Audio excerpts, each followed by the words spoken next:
I'm going to read about a communal grief ritual. A communal grief ritual. Let us then go to a ritual involving someone who is struggling with some serious loss. The central water element here is tears, because we're talking about loss. The group would come together around that person, forming a village to help him or her heal from the loss by going together into the person's grief. The responsibility of this village is to show the person that her or his loss is a loss for the entire village. The success of the water ritual is ensured by the presence of intense, focused attention. It's therefore the group's responsibility to know as much about the person as possible. The village gathers in a circle, placing the person in the middle. At the core of the ritual is the person communicating to the village the story of his or her loss. The person's story of loss triggers a variety of spoken responses from the villagers, with each response re-emphasizing the story told by the person. Attention and emphasis in the responses must be on why this loss has chosen to befall this person and what it's saying to all of us. I have to reiterate that the indigenous address events, illness, natural disasters as if they are living entities. So a person with a fever could talk to the fever. And in the case of loss, the person in the center of the ritual says something to the effect that his or her house burned down, stirring up the feeling of homelessness. The response from one person will come in the form of a question directed at spirit and emphasizing the emotional wound caused to a brother or a sister in this sad event. Another one will confirm that the burning still continues and is in fact burning everyone into exile. One after another, people will expand their symbol, stretching the loss of the one into the loss of the many. After deploring the loss and the paralysis that it produces, the villagers must each speak about something in the person that is irreplaceable to the community. One after another, the villagers tell the person about how the village cannot survive or continue without him or her. This statement must be substantiated with examples from the person's life. Every statement is punctuated with spontaneous collective grieving. The philosophy behind this is that visibility and recognition are sources of empowerment, while anonymity leads to self-doubt and eventually to failure. People need to hear good things about themselves told to them with sincerity, honesty, and integrity. There is a force in this that allows the person to thrive. There is nothing like being seen within this kind of light. The healing comes when the sick energy that grows in the darkness of isolation becomes upset by such intense recognition. After a little struggle and resistance, it rushes away, leaving its victim feeling liberated. In almost every case, many tears are involved. Now this, oh God. Here I am sitting in the car waiting for my daughter to come out of Goodwill. I carried this book with me, and I carried another book.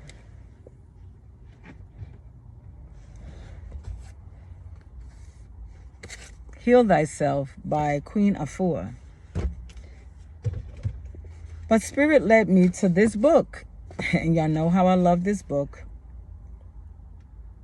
And I want to actually burst out in tears right now.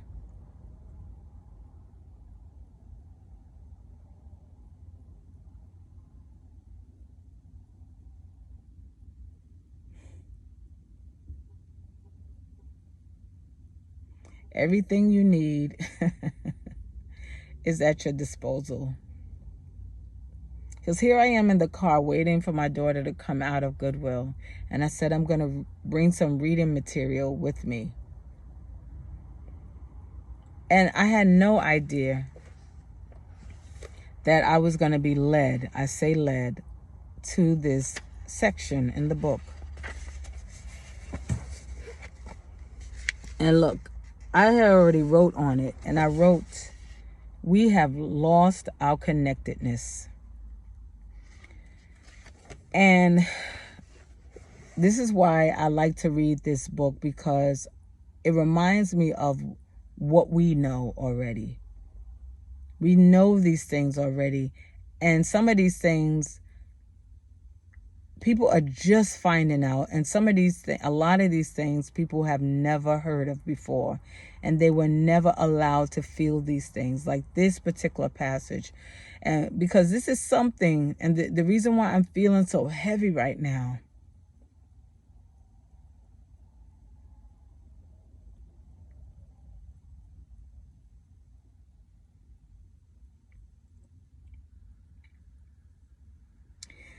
because about 3 years, I'm going to try to explain this to y'all as best as I can. About 3 years ago, I wanted to do this grief ritual right here. I actually wanted to do this same particular ritual with my sister.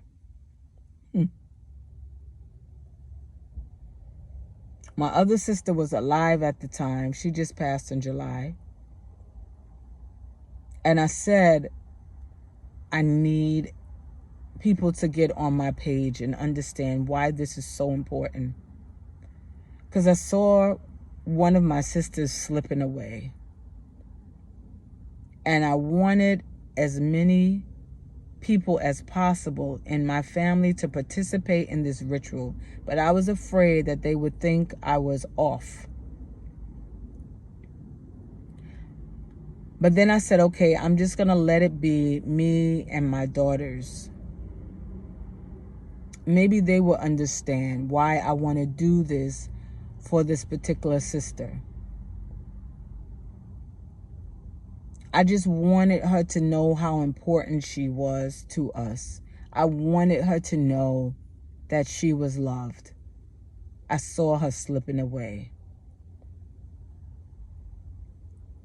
And because there were other people in the house, like my daughter's boyfriend, I didn't do it. I didn't even. And then my sister, my other sister was there, that I know she would have laughed at the whole thought of it. But I knew my daughters would have got on my page and followed my instruction. Because this aunt has always been there for them. She's always been there for me. And I wanted her to know that her life meant everything to us. I felt like if she knew, maybe she would just get happy, because she was getting depressed. Just a little bit of it at the time. She was still able to function. She was living alone. She was making decisions for herself. She still had her thoughts. Fast forward 3 years later, I just came back from New York to visit this sister, because she had an incident at her residence and there was a fire, and she lives alone, and she hasn't had any family around her, any friends around her. I don't live in the same state, so it was hard to get to her, have other responsibilities. So I went down there, and I'm saying, oh my God, if I could just get one person on board, maybe two people in the family who realizes that this ritual is important. We need to shower her with love. We need to shower her with words of affirmation. We need to let her know the things that we remember about her, the things that we love so much, the gifts, the love, the joy she brings to our lives. And I didn't have anyone. I told my aunt what this niece of hers was going through, and my aunt said, I wish her luck. She says, I wish her luck. I don't know what that is, to give up on someone. I don't know someone you love. So I believe in your family there's someone who is suffering by themselves. There is someone in your family who needs to know that their lives mean so much to you, that without them, it would be a big loss to the family. If they was to die from depression or this thing they call mental illness, which is connected to depression. But like Malidoma Patrice Somé says here, the healing comes when the sick energy that grows in the darkness of isolation becomes upset by such intense recognition. Like, because of all this recognition and the intensity of it, the emotion, the crying that occurs, it will break that sick energy. And after a little struggle and resistance, you know, that person trying to hold on to the lies, because you should have saw I was trying to do this thing by myself, and every which way I turned, this sick energy was fighting for its position. Like, I am powerful. Lies. But like they said, the sick energy that grows in the darkness of isolation becomes upset by such intense recognition. Like, y'all all need to surround that loved one with such recognition that it breaks that sick energy.